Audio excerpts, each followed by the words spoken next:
Hi, guys, it's Brooke here. I have a super quick favor to ask. When you have a moment, please take just a second to give this podcast a 5-star review. This will help me to continue the podcast and continue to bring these resources to the community. Thank you so much for that 5-star review. Regardless of where a child is on the spectrum as far as their severity, they can all be helped and improved. The biomedical approach isn't just about, although this comes up a lot, I want my child to talk. I want my Mhm. child to be more social. Of course, I mean, every parent wants that for their kids, but is really about how to optimize their potential, how to Mhm. help them become healthier, and how to help through these processes their body, their brain, nervous system, their immune system to become more integrated. So you Mhm. may have a high functioning child who does well academically and whatnot, but there are still inherent challenges. Otherwise, they wouldn't have the diagnosis or have gone through the process of assessing some of these major areas where things are a deficit.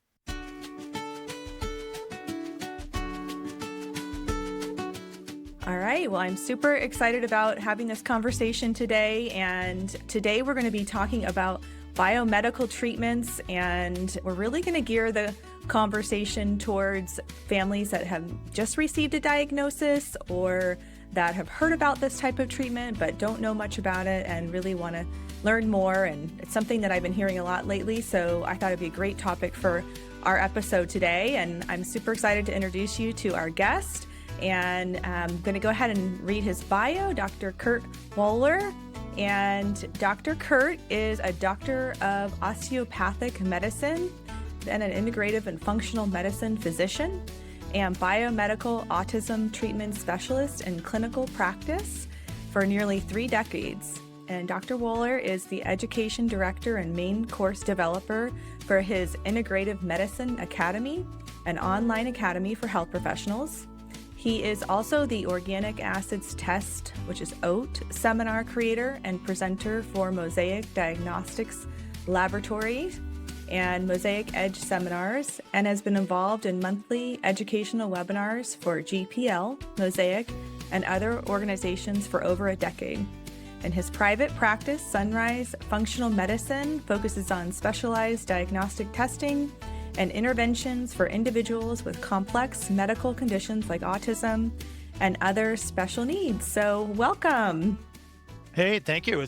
I'm happy to be here. Great. Well, I can't wait to dive into this conversation. So I'd love for you to start with just kind of sharing a little bit more about your background and how you ended up in this line of work.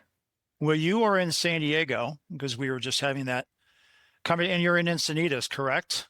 Yes. Uh-huh. So I'm originally from San Diego, and I had started in private practice in the late 90s, which was what, 1998. And have you heard of the Autism Research Institute in San Diego? Yes. Uh-huh. So they've been there for, I forget how long they've been there. They've been there many years, but they used to sponsor a conference called the Defeat Autism Now conference. And so that was called DAN. So that was the first conference I had gone to, probably 1998, 1999, around there, whatever, late 90s. And it was a new concept for me. The only reference point I had for autism was the movie Rain Man back when I was in college.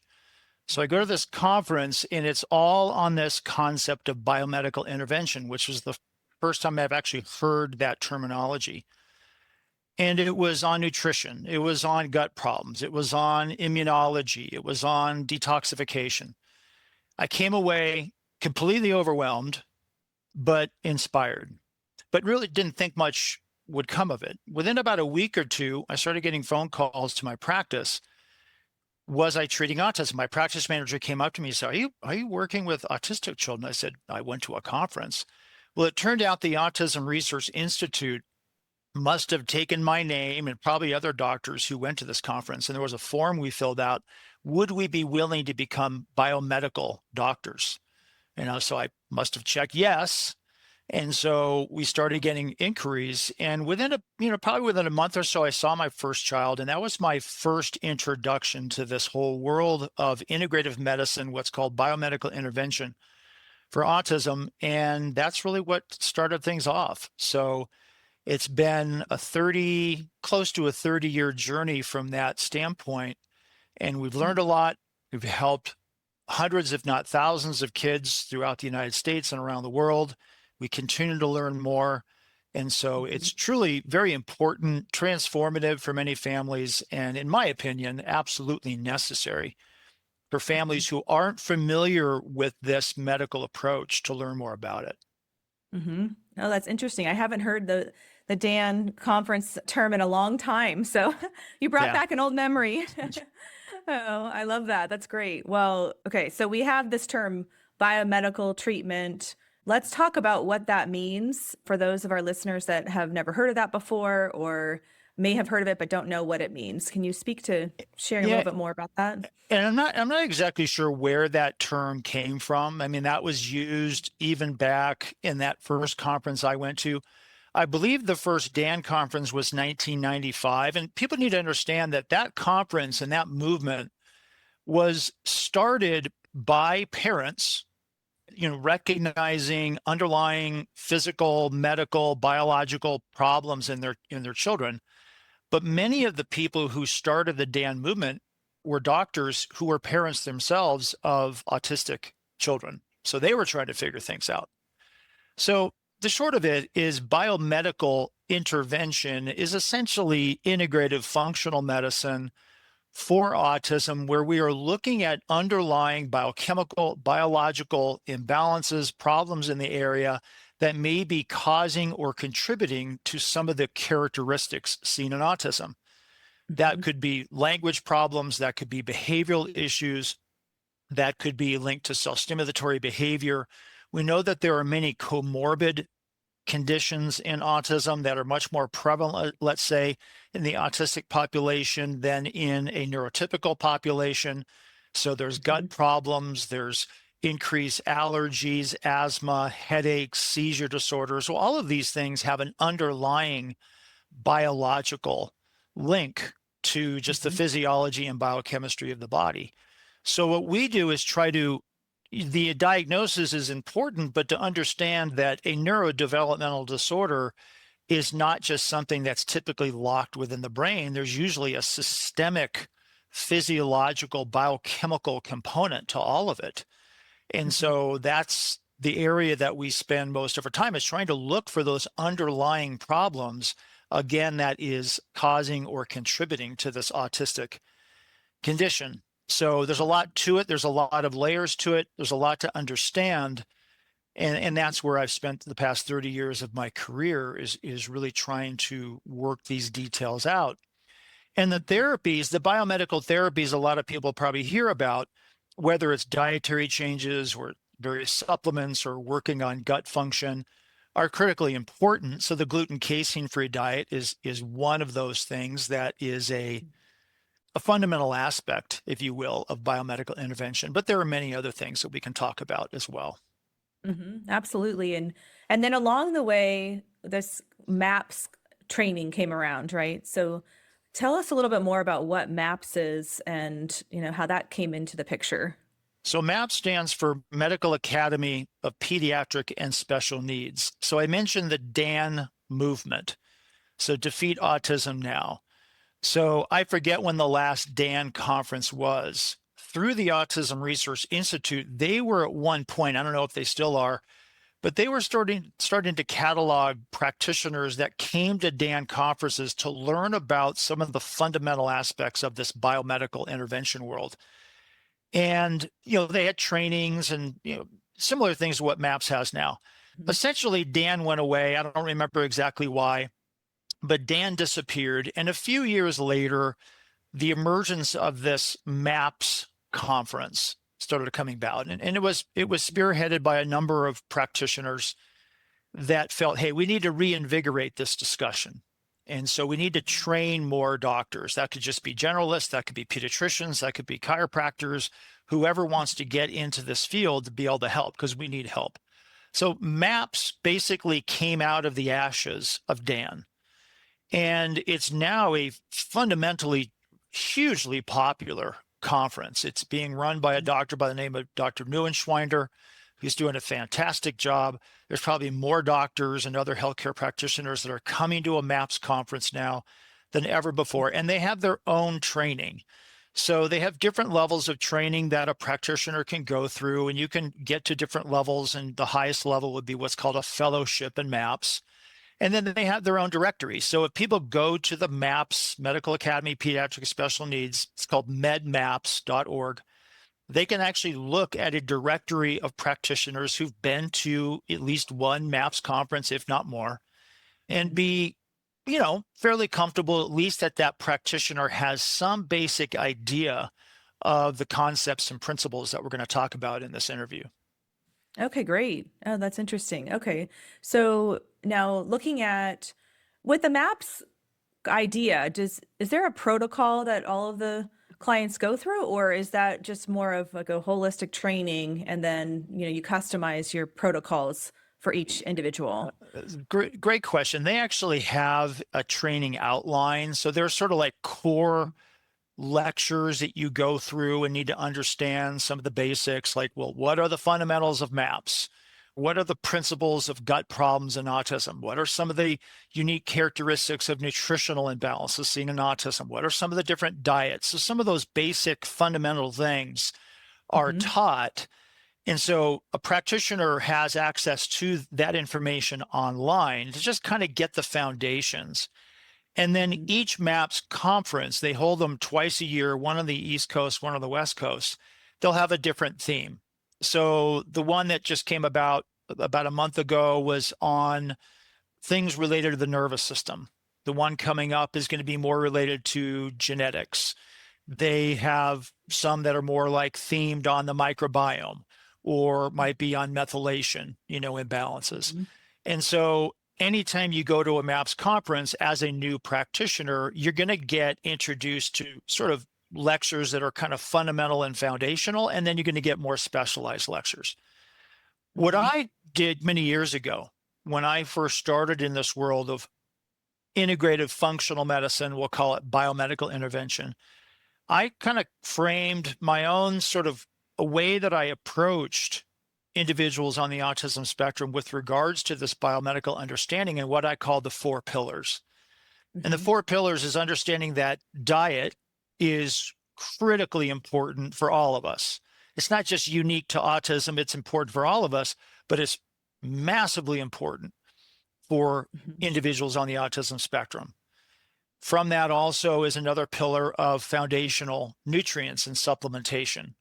We know that many autistic individuals have a very poor diet, and sometimes that's self-selected. They just have food preferences, texture problems, whatever it may be. So oftentimes they're not getting the nutrients they need, and they're nutrient depleted in various areas. So a lot of times we'll talk about foundational nutrients to fill in those gaps nutritionally that help their immune system, help their digestive system, help their brain and nervous system. We know that in autism, many individuals have digestive problems. That could be constipation, that could be diarrhea, that could be a mix about both. They can have bacterial overgrowth, they can have fungal overgrowth problems that sometimes can contribute to behavioral issues or create neurochemical imbalances. And so it's always important to focus on the gut. And then there's this other pillar, what I call the methylation pillar. And methylation chemistry is fundamental in our body with regards to language, attention, focusing, environmental awareness, immune function detoxification. And there's been a lot of research over the years that have shown there are core areas in the methylation chemistry pathways in autism that are compromised. And so the methylation component or pillar is also part of this 4-pillar approach. And I've actually created courses myself on those concepts. But even you take those concepts and they're taught in the MAPS curriculum as well. So these are, they're basic to us, right? But these are, let's say, foundational, fundamental concepts of any biomedical integrative medicine approach to autism and understand. And it's critically important that parents have at least a working understanding of these principles. Not that they have to know all the biochemistry, but just to Right. kind of have an idea about what these things do and why they're so important to consider and look at. Yeah, absolutely. No, I love that framework. I mean, so that's kind of those four pillars is in your practice is what you're using to as you approach each client or each patient, you're kind of considering those four pillars each time and where they're at with them. Is that how it Yes, works? Okay. absolutely. And diet is the number one pillar. You have to address diet. That it's that important. Mm-hmm. So And we can when talk you're about that too. addressing, yeah, I mean, it's going to lead to lots of questions. When you're addressing diet, do you do specific testing that to determine the diet for each individual patient? Yeah, another good question. So there's not a test for everything that we do. It's just doesn't exist. It's not logistically possible or even financially feasible in reality. Mm-hmm. I'm a firm believer that everybody can work on their diet, improve the quality of the food they eat, and then a lot of times avoid certain things that we know are toxic and problematic. I mean, that you could have that discussion alone. We know that autistic individuals are often very sensitive, immune sensitive to certain things. That could be gluten, that could be casein, that could be soy, that could even be other foods. It could be peanuts or being sensitive to, certain vegetables and whatnot. So there is a time and a place to do food sensitivity testing. And that is a test that I do run in my practice to look for immune reactions to certain foods. Mm-hmm. The gluten casein-free diet, if you go back and look at the statistics that were originally held from the Autism Research Institute, and the fellow who started that organization was Dr. Bernard Rimland. He died many years ago. Mm-hmm. But they actually had statistics that showed parent rankings of what interventions seem to be most helpful for their kids. And the gluten casein-free diet was always highly ranked as helping with language or helping with eye contact or helping with behaviors. And that still holds true today. And so the gluten casein-free diet is a fundamental aspect of a dietary intervention pillar, if you will, in the autism world. It doesn't stop there. It is transformative for many, but as you know, like in anything in health and medicine, there's always another level or two that you need to go to. Mm-hmm. I'm a firm believer in just cleaning up the diet. Okay, eating a whole food, real food diet, getting rid of the artificial dyes and colors, getting rid of the vegetable oils and the trans fats, eating more organic to get away from the pesticides, incorporating more, wholesome food so you get more robust nutrition. Make sure Mm-hmm. you're eating, healthy meats and healthy fats. And then, of course, avoiding things that tend to be highly inflammatory. So the gluten and the casein are both inflammatory types of chemicals that often have an adverse effect in these individuals.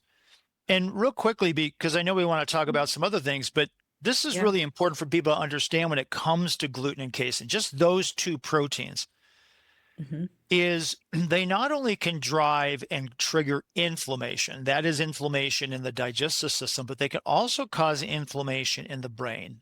And at Mm-hmm. its core, and it's a bit of a spectrum, but autism, and I'm not going to say every case, but I'm going to say the vast majority of cases Mm-hmm. of autism, there is a level of neurological inflammation that is occurring. And that has been researched now for decades. What triggered it?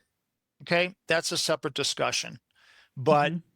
there is often a genetic predisposition to pro-inflammatory chemicals that get produced that also then have an adverse effect in the brain and nervous system.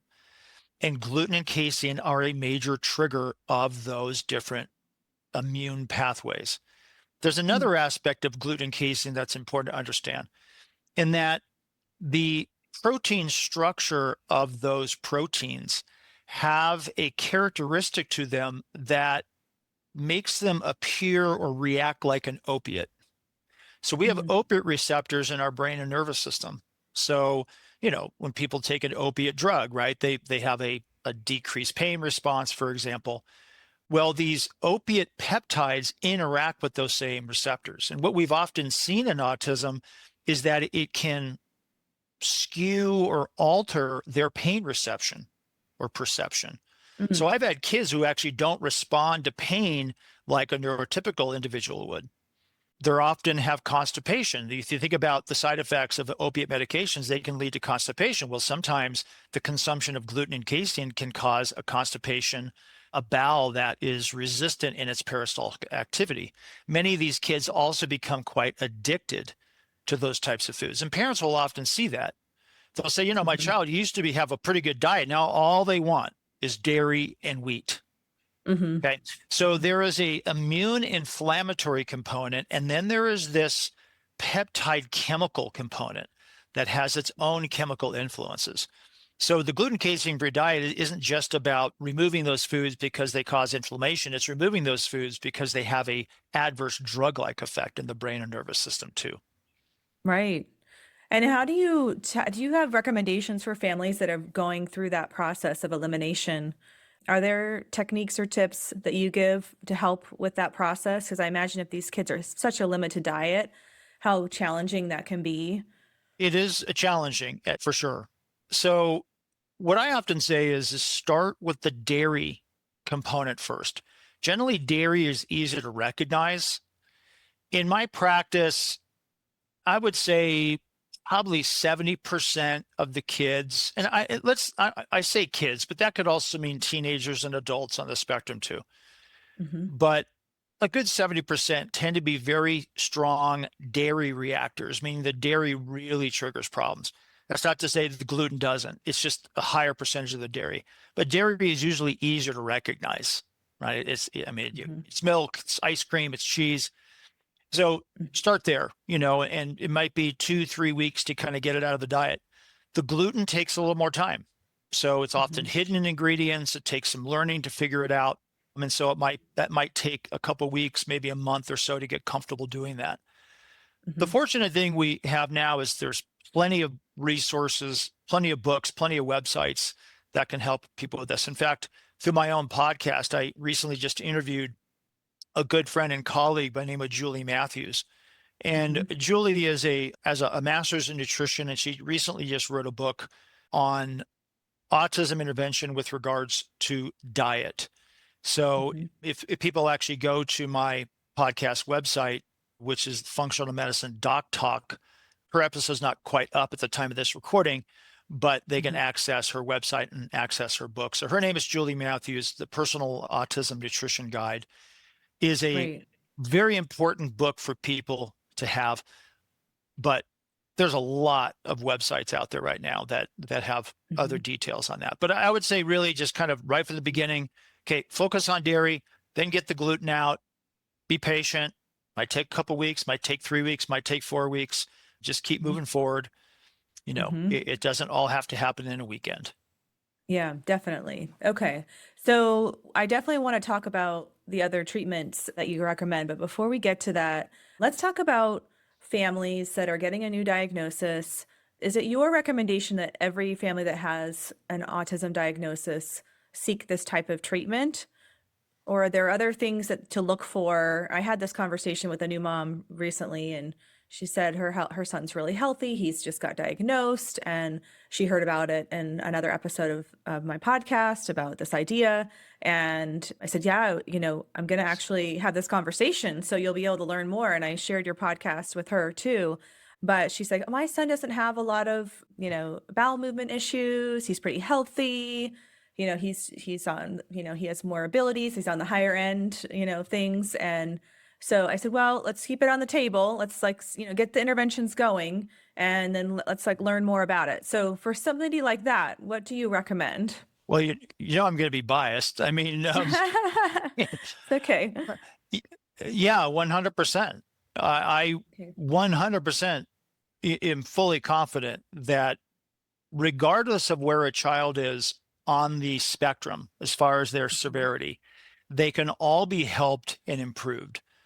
The biomedical approach isn't just about although this comes up a lot, I want my child to talk. I want my Mhm. child to be more social.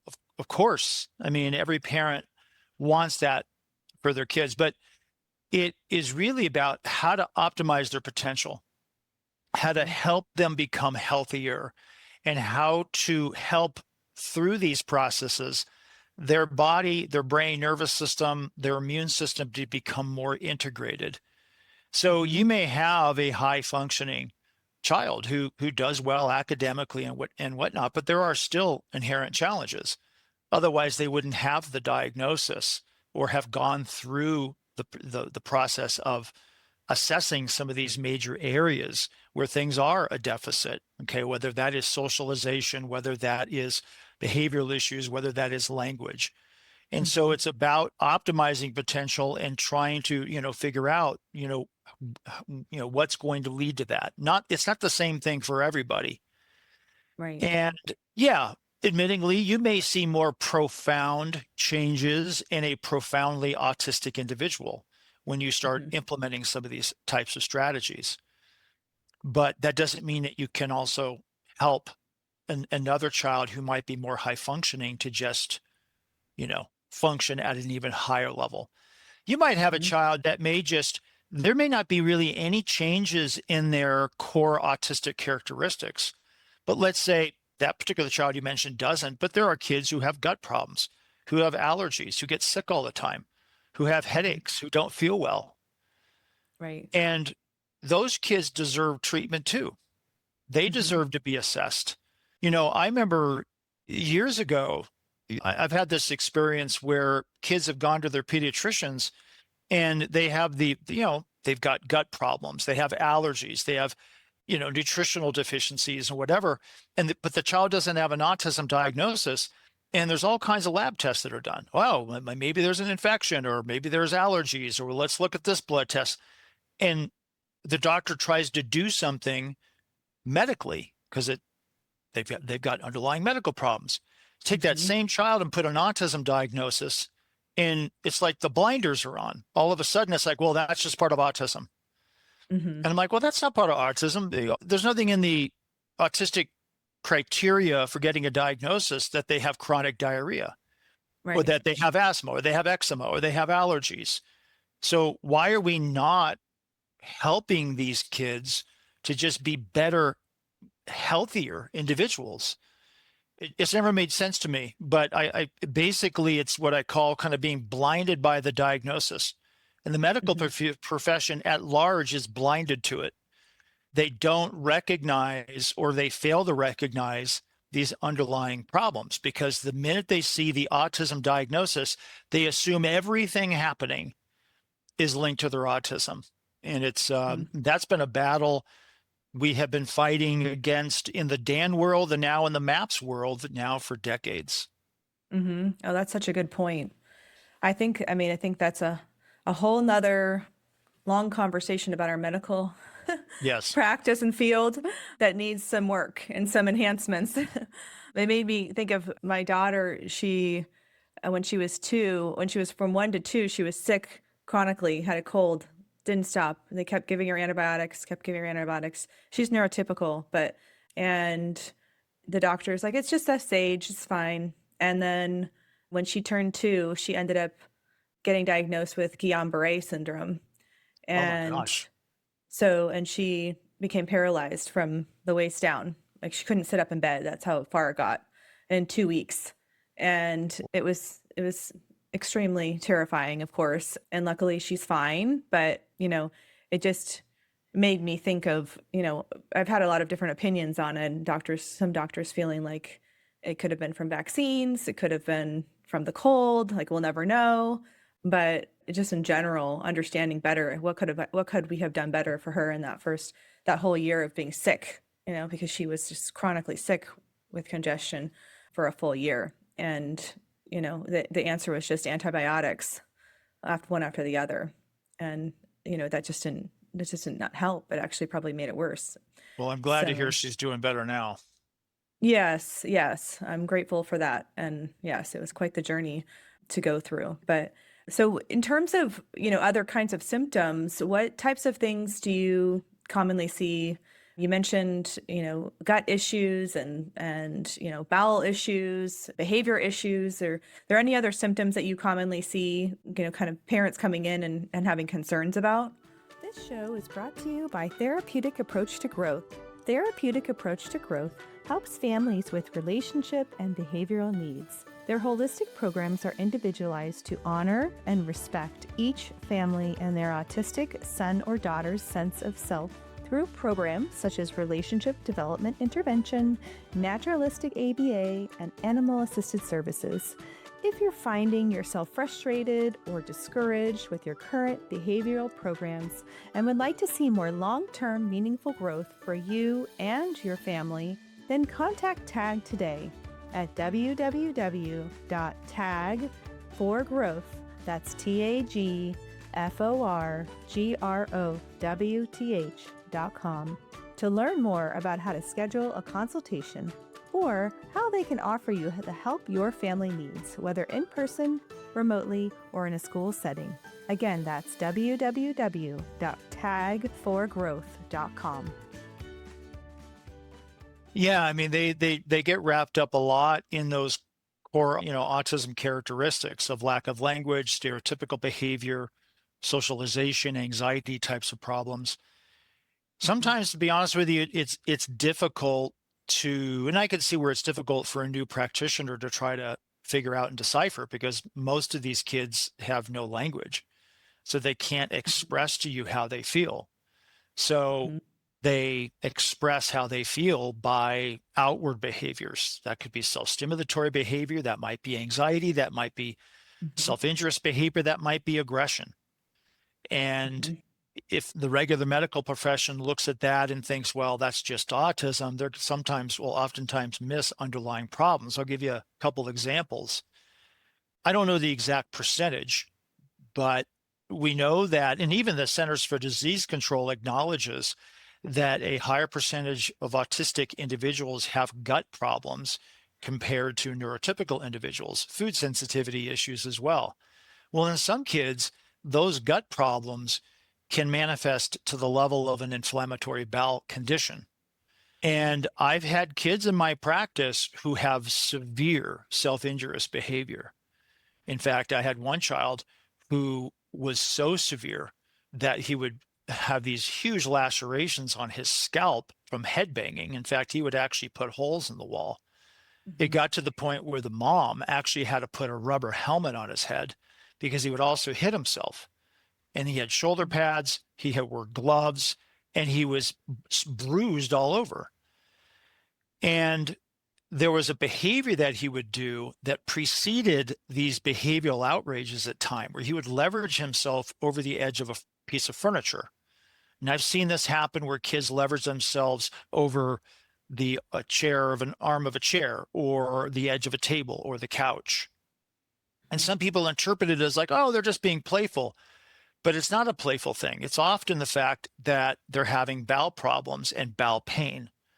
And many kids they don't know what to do. So they leverage over a hard object to try to relieve pain. In this particular case, that's what this young boy would do. He'd leverage himself over the end of a couch. Anyway, the short of it was they eventually saw a pediatric gastroenterologist based on my referral, who was out of Texas.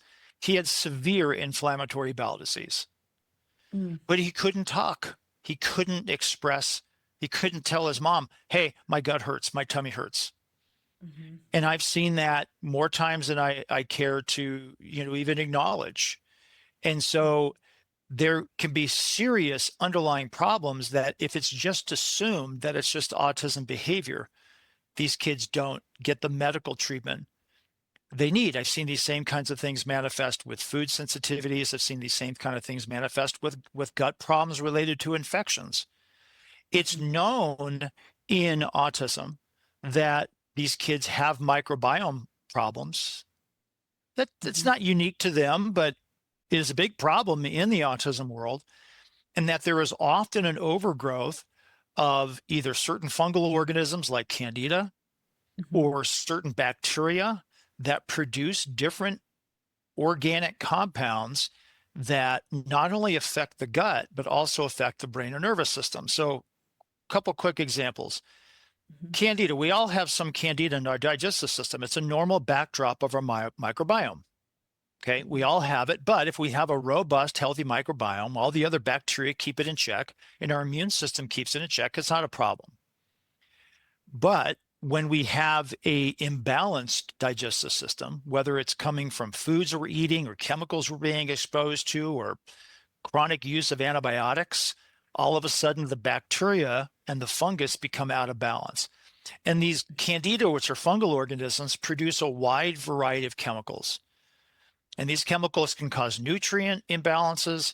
They can cause neurotransmitter, neurochemical imbalances that can often lead to behavioral problems. The classic thing that I've seen with many special needs kids when their candida levels are high is they become very goofy, giddy, and silly. A lot of inappropriate laughter, sometimes increased levels of self-stimulatory behavior. And we know that this occurs because you can actually measure it through what's called an organic acid test. And oftentimes when they're put on some type of antifungal therapy, those behaviors disappear. Mm.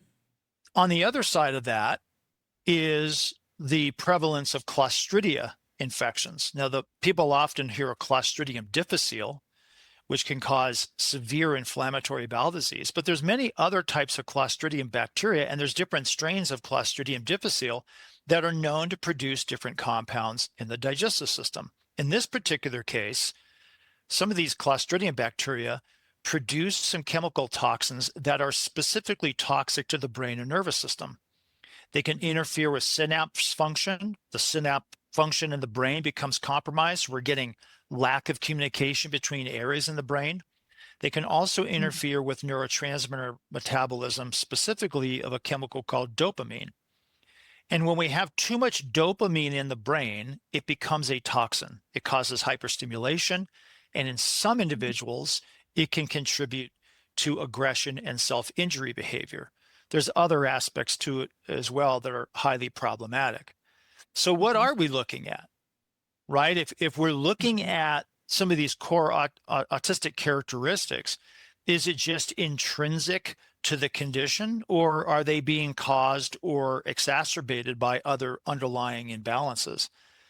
And in many cases, it's that they're either being caused or exacerbated by these problems. And that is in essence, what the biomedical approach is about.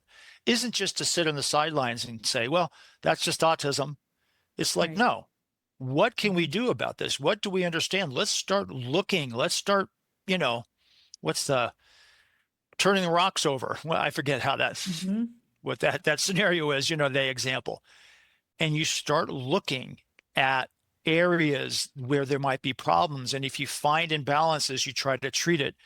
I've given kids on the autism spectrum nystatin, for example, which is a antifungal medication that's primarily for candida. And it can be transformative. Some of these kids become happier. They have better eye contact. Sometimes there's an improvement in language. There's often a reduction in that self-stimulatory behavior.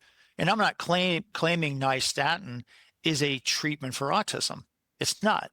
Nystatin is a treatment for a fungal infection. But in the treatment of the fungal infection, it helped in these other areas, or often helps in these other areas. So there's all kinds of these examples, but the only way you can get there and understand it is through this world of biomedical intervention. The conventional medical system is worthless when it comes to the real core treatments of what's happening biologically and biochemically in autism. Wow, what a gift that this training was created and this knowledge is available. And it's just so highly specialized, for this population. And I mean, that's just really significant. Yeah, and it is. And it doesn't mean that other therapies aren't important. You asked me up front, like, well, for a new family getting started, well, early intervention. I mean, that is true for every kid. So that is earlier you can get started, and you can speak more to this than I can, Brooke. whether it's speech therapy, occupational therapy, physical therapy, ABA, these other therapies, getting in there and working with kids, the Mhm. earlier you can start, the better, right? I mean, Mhm. that's Yeah, just, absolutely. that's absolutely true. The earlier you can start with biomedical intervention, the greater chance you have of success. But that doesn't mean that an older child, a teenager, or an adult can't also be helped. Mhm. In my view, there is no age limit. There's no point at which an autistic individual ages out of being Mhm. able to get benefit from these types of Mhm. things. My feeling is they all can be helped. Some can recover, some can lose their diagnosis, but they all can be helped. They may just become a happier, more high functioning individual where, Mhm. they're still autistic, but they're no longer in pain. They're no Right. longer struggling. They're happier. And we could talk for hours. I just want to leave you this quick story and then we can move on. Mhm. Okay. Yeah. So I've had many learning experiences in my practice over the years by working with parents. I had a family come to me when I was actually practicing in Southern California. Now, they had a very severe autistic teenager. And the dad, right up front, goes, "Hey, look, Dr. Woeller," he goes, "we get it. Our son is very severe. I'm not expecting a miracle. I don't expect him to lose his diagnosis fully, etc." He goes, "What we're hoping for and working with you is so that we as a family can go to a restaurant and not have it turn into a nightmare, okay, Mhm. where we have to leave the restaurant screaming and all of that." He goes, "That is what our life is like. And it's gotten to the point now where we barely can leave the house." And I said, "Well, I feel we can get there." And we did. Mhm. His Mhm. son was still autistic. His son is going to need care the rest of his life. But that Mhm. family got to the point where they could start going to the mall. They could go Mhm. to restaurants. They could go to friends' houses for birthday parties. And it wasn't a disaster. And for them, that was the victory. That Mhm. was something that was their goal. And we got there. Yeah, well, I think that's such a testament to well-being and, focusing on quality of life. And I know that's a huge part of my practice as well, is like what helps these individuals have a higher quality of life and their families, the whole Right. family system. And, for anybody to be in pain or have discomfort their whole life, I mean, that's just not a good quality of life. So, that is so essential and important. And, just to feel comfortable in your body, let alone then be able to learn and be more available to receive information, through the therapies. So I can imagine that is, very rewarding to receive those, that kind of story and to be on the receiving end of hearing the success that those families are experiencing. And it's just so significant. So, thinking about, you mentioned or is it the organic acid test? Is that one of Mhm. your tests? Yeah. And I'd love to have you share just a little bit more. You've touched on it a little bit, but just a little bit more about the kinds of tests that the clients can go through, and can it be done remotely? Is this something they have to be in person for? How do you determine kind of the recommendations? Don't have to be in person. Many of these tests can be done, ordered and collected in home. So the organic acid test, it's a urine profile. There's a lot of different organic acid tests on the market. So you could go to your pediatrician and they can order an organic acid test, but they're typically going to do it through their local hospital or local clinic.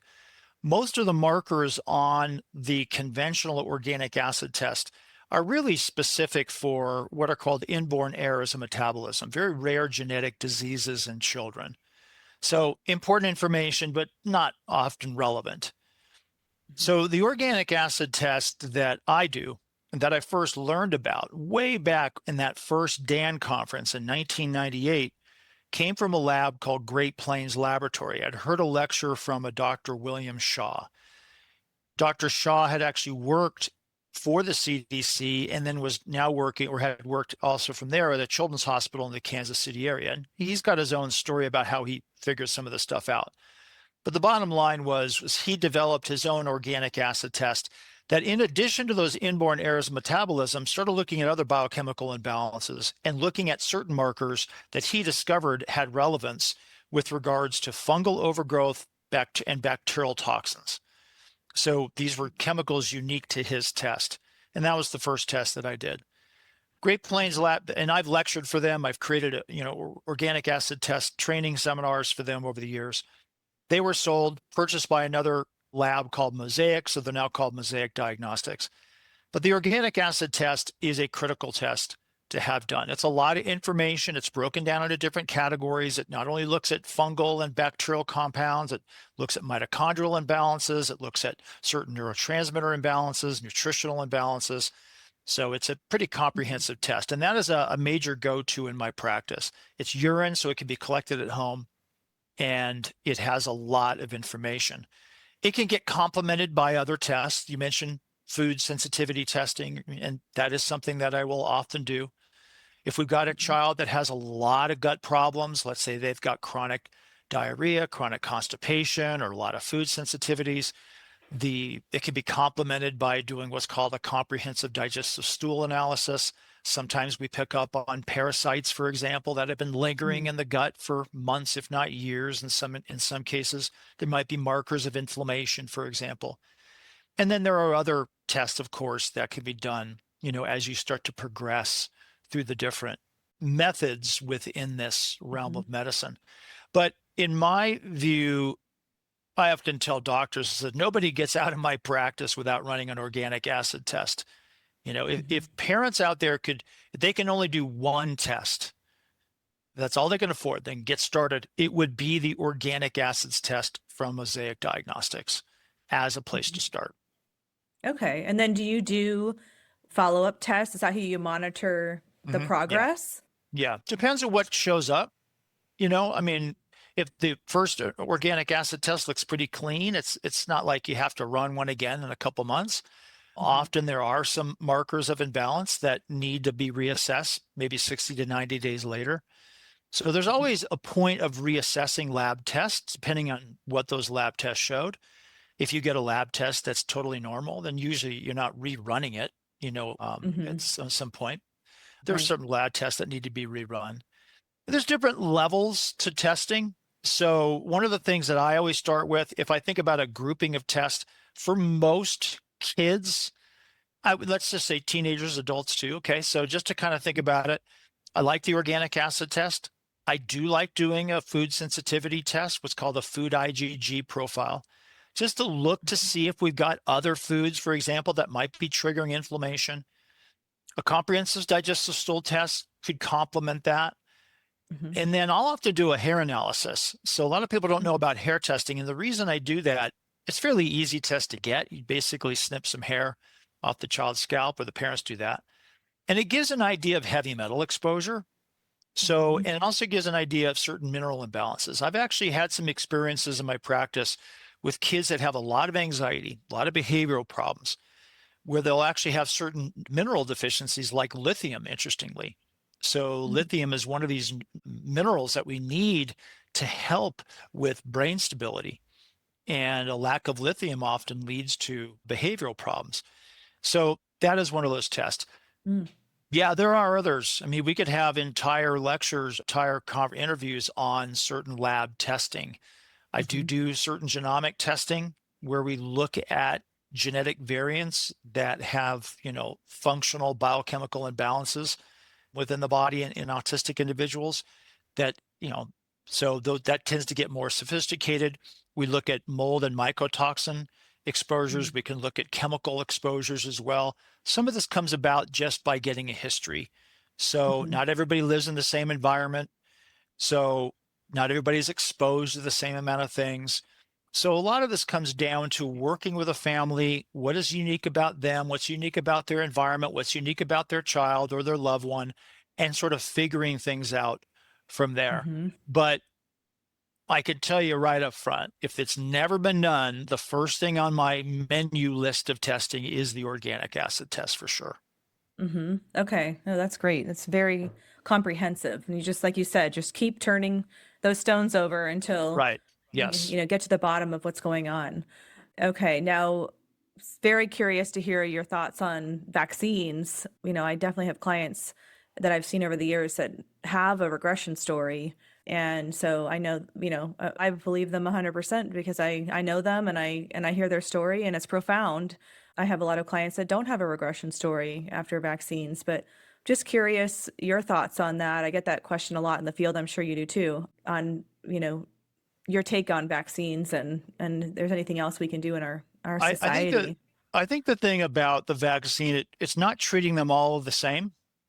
Hmm. Somehow, the medicine puts a blinders on when it comes to vaccine. They lose critical analysis and say, well, Hmm. they're safe and effective. It's like, well, which one's safe and effective and for whom? We now live at a time where we can look at genetics. We can look at epigenetic factors. We can look at these things and get an idea does somebody have the potential to react?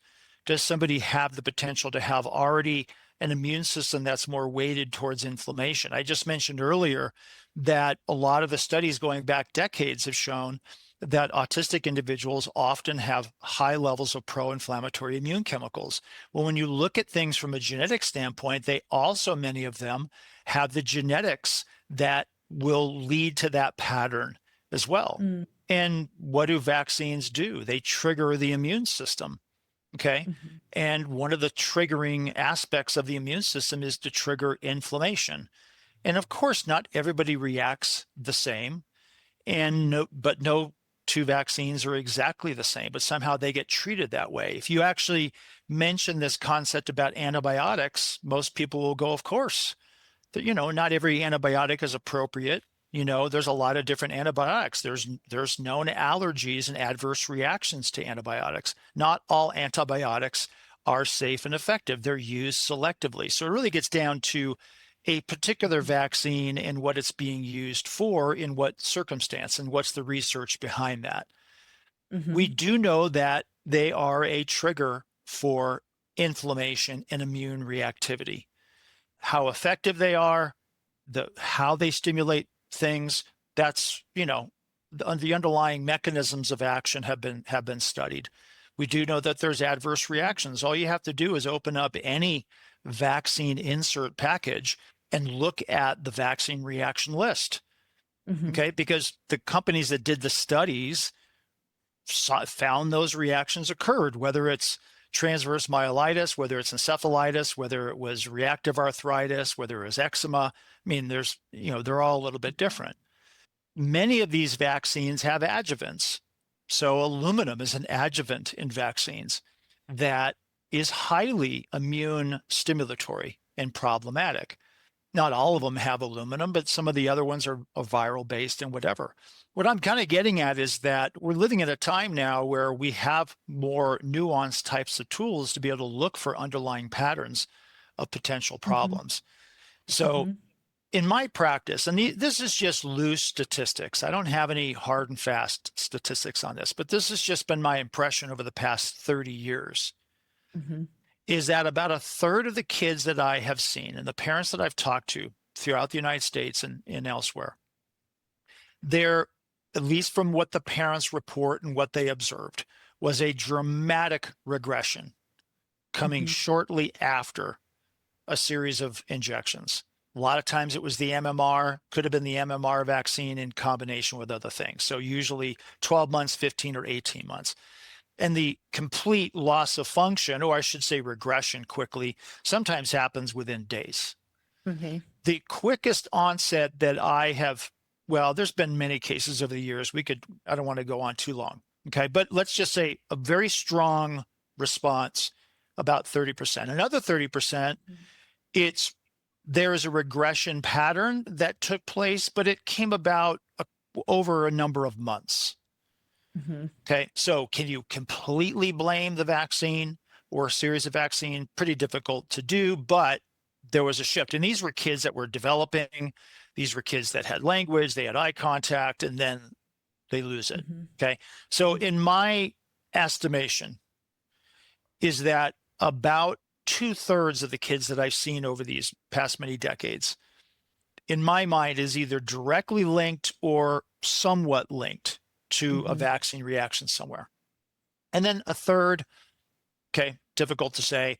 These kids, came into the world. Their parents kind of recognized there was problems from the get-go. pretty difficult to make a vaccine link.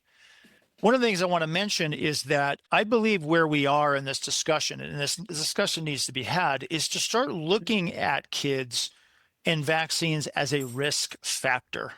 Okay, they're not 100% safe. They're known to have reactions. Otherwise, they wouldn't have needed to Congress pass a law to protect the vaccine companies against liability. So who is at risk? Okay. And I think that's the discussion we need to have. You can say the same thing about where does chemicals come into play? Where does mold and mycotoxins come into play? These are also often inflammatory, immune stimulating types of exposures. So can we blame all of autism on vaccines? I don't believe we can. I believe it is a cause of some cases. I think it is a contributing factor to some cases. But I've had kids, not many, but I've had some kids end up on the spectrum, and were a regressive pattern, by the way, who were never vaccinated. By and large, that's rare. Okay. And that's not very, very common. That might happen every once in a while. I think there are environmental triggers as well. So I think it's a combination of factors, and it may be in some of the patterns that I'm seeing from some of the genetic variant testing that I'm doing with some of the markers and some of the genetic variants that are existing in these kids. It makes sense of why they reacted potentially so profoundly to some of the shots they're getting. It's just this antigenic immune overload that maybe it's kind of the straw that broke the camel's back. Maybe we don't know what other kinds of exposures were happening. So it's a complicated discussion. I'm glad you asked it, but it absolutely, in my view, is been one of those things that has been certainly a contributing factor. I think we're existing now in a state of hyper-vaccination where we really don't need to be. And you could certainly pick apart some of the vaccines, whether it's the hepatitis B or others, that, for many kids, they don't need them. Every parent has to make a choice. They've got to become informed. Fortunately, here in the U.S., we should have informed consent. Most of the states still have exemption laws. And all I can do is encourage people to do their due diligence, to research and ask questions, and, understand that it's still their choice, and to not feel that you're going to get pressured into something that you're not comfortable with. Right. I know. I mean, I can speak from my own experience here in California. Unfortunately, I'm in a state that does require it for the kids to go to school. And it was such a vast change since that law changed with our pediatrician. I mean, because we stopped vaccines after my daughter was sick, and we had to go back and get them all if we wanted to stay in school here. And our pediatrician just became a robot. It's like, the American Board Pediatrics says, and he just kept repeating himself. He just wouldn't even give us a straight answer. And it was pretty sad to see what's happened here. And he said, the only way I can give you an exemption is if I think she could die. And so I don't think she'll die, so I can't give you an exemption. And It was pretty brutal. There was a lot of tears. I've worked with some people in California, and they said, what do we do? I'm like, well, you can homeschool. Well, it's difficult as that. The other thing is you move. Yep. You may just have to move out of that state. Yep. And I certainly have had friends that have done that because of it. And and it's pretty rough. But I appreciate your opinion so much. And I think it's such an important topic that we keep having, and really looking at other ways to more customize this approach. But there's a new book coming out it's actually out now. It's called VAX, V-A-X, Facts. And it's by Dr. Paul Thomas. Dr. Thomas was an MD pediatrician, integrative pediatrician up here in Oregon. I won't go into his story about what happened to him, but the short of it is he has the largest study in existence of vaxxed versus unvaxxed kids in his own practice, and partially vaxxed kids based on a program that he developed years ago of a modified vaccine schedule. So he has kids who are completely unvaxxed He has kids that are completely vaxxed based on the CDC schedule, and he has the middle group. And we're not talking just 10 or 20. We're talking hundreds in each group. Mm-hmm. And he's got that middle group of kids that were vaxxed in that modified schedule. And this was something that transpired over 10 years. So this is 10 years of Wow. information. It's not just 6 months, okay? Mm-hmm. From ADD to allergies to attention deficit to neurodevelopmental problems to seizures to eczema to asthma across the board. There is no comparison when you start looking Mm. at the rates of problems. Very interesting. He was actually just interviewed on the High Wire. So if Wow. your audience is not familiar with the High Wire, thehighwire.com, which is Del Bigtree was an individual who first put a documentary together years ago called Vaxxed. That Mm-hmm. needs to be watched. But Paul Thomas was just interviewed on his show, and this book has just recently come out. So the information's out there. I just would encourage people to, in my view, it's like it's okay to slow down, take a breath, spend some time, read, research, ask questions. Don't approach something from the level of fear. Mm-hmm. Okay. Approach something and make it a concerned or make a choice based on information from whether both sides, whatever, Right. people in the middle, but make an informed decision. Right. You go into the pediatrician's office and say, okay, it's time to vaccine. It's like, can you give me the pros and cons? Can you actually show me the package insert? Can you go through the package insert with me and explain some of these reactions to me? So do that. So we're at a point where parents, individuals themselves have to advocate for themselves. Yeah. Yeah, you want to work with medical professionals, of course, but you have to still advocate for yourself. And it's okay to pause, reflect, and just want some more information. Mm-hmm. Yeah, I think that's great advice. And I like the slowing it down, and not operating out of fear approach. Right. I think that's really significant. And okay, I want to shift gears and talk a little bit about this autism recovery system that you have. Yeah. I want to make sure to have you tell us a little bit more about it and what it entails and what kind of support it is for families. So it's a website. It started many, many years ago. It was originally called Autism Action Plan. And the inspiration for it was was practicing in Temecula. I had driven up to Orange County to do a lecture at a local parent support group. And afterwards, the parent organizer says, God, Dr. Woeller, it'd be so great if parents could interact with you and just ask some questions without necessarily always having to make a consultation, because I know you're busy. It takes a long time to be seen. And I said, well, yeah, that would be interesting. So I started driving home and I thought, what if we created a website that allowed parents to join? And in that website, there was educational information and there was a place where they could post questions. Maybe it's just a question like, my child does this behavior. What could that mean? Or, hey, Dr. Woeller, what do you think of this supplement? Whatever. And because I'm one doctor, I mean, there's only so many people I can see and try to help.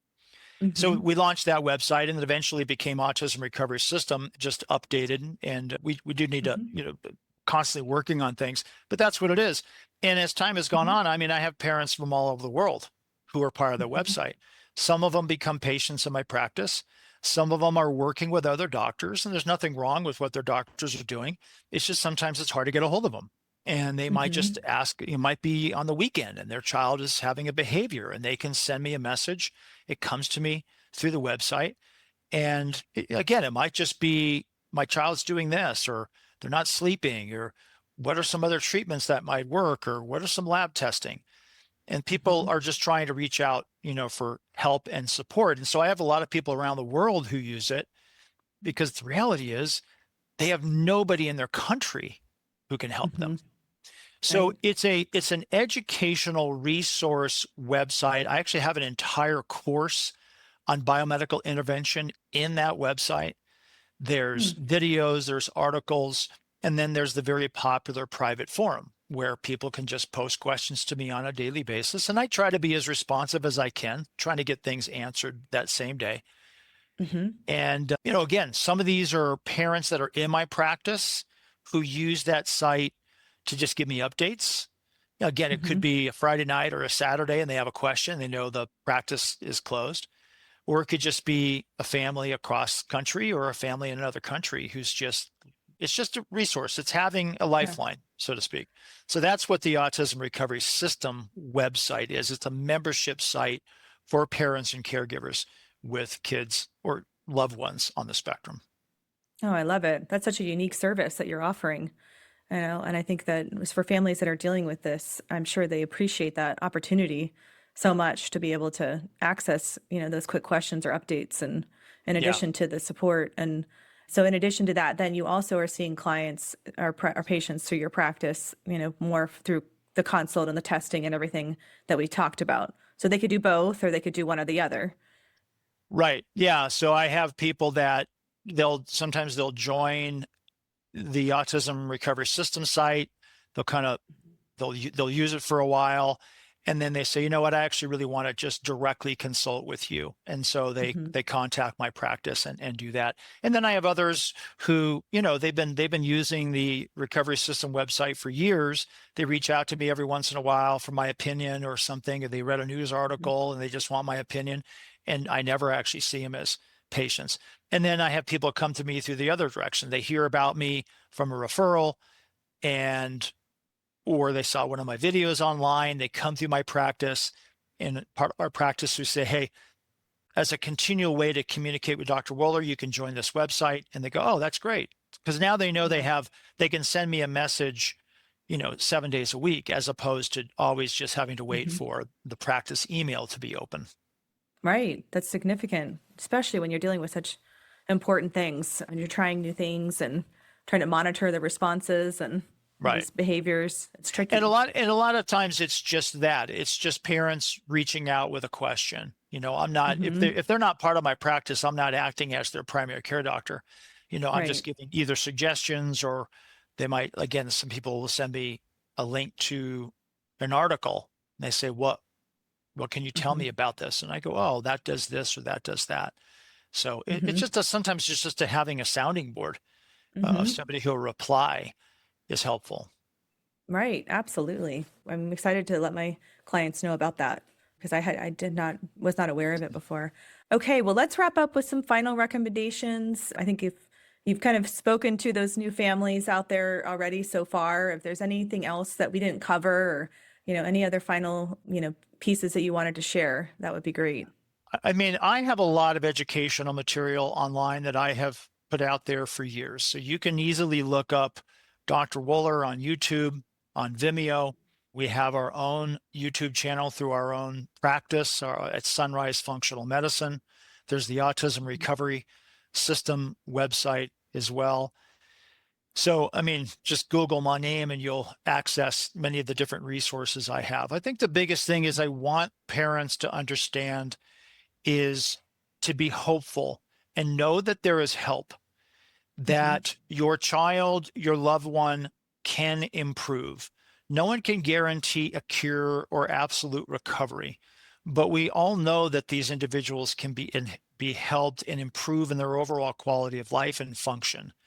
And if they Hmm. have underlying comorbidity issues, again, digestions, allergies, skin problems, infections, etc., think of it, what would you do for your neurotypical child if they had these underlying problems? You'd try to help them feel better so that they're healthier and happier.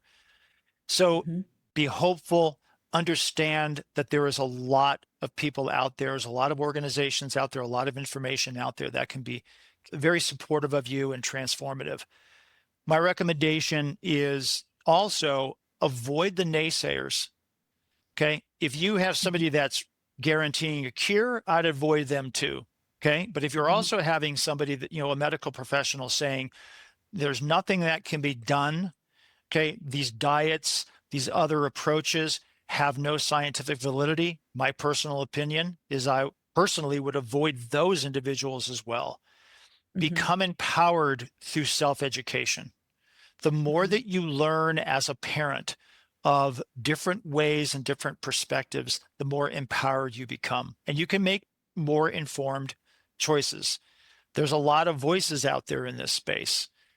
And so you have to be discerning on who you're going to pay attention to as well on both sides of the fence. Mm-hmm. So again, kind of going back to what I just mentioned before, it's like, take a step back, take a deep breath, and realize there's a lot that you can do to help your child.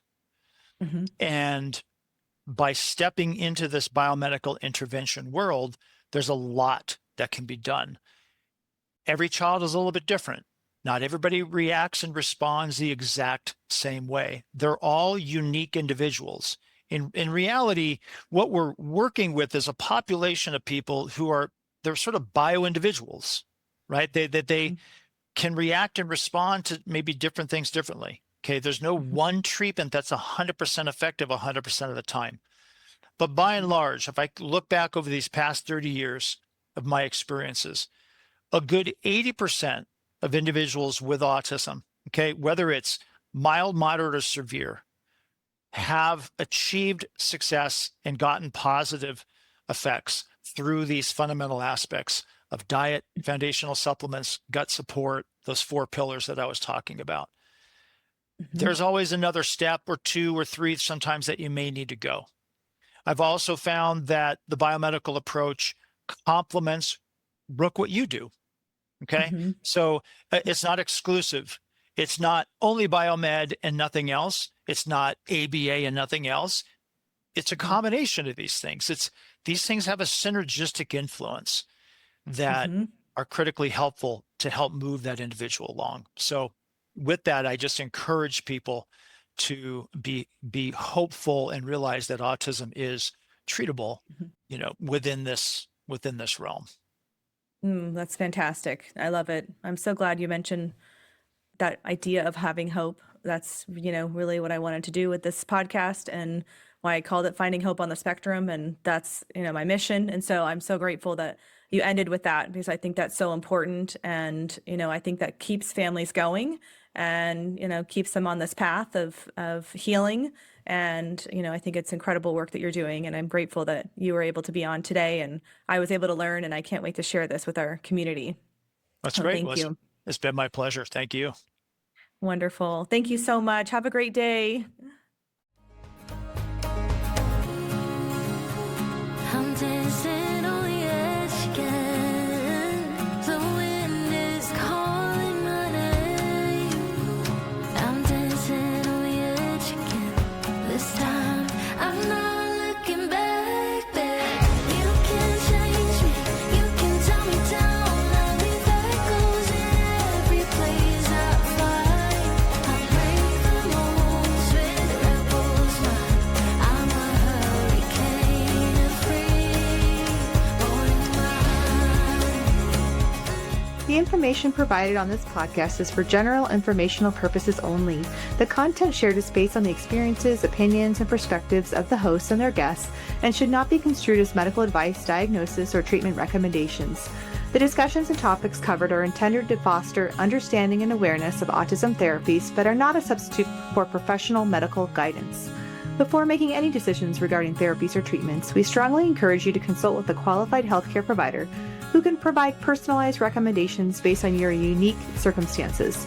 By listening to this podcast, you acknowledge and agree that the hosts, guests, and producers are not responsible for any consequences, damages, or outcomes arising from the use or application of any information during the show.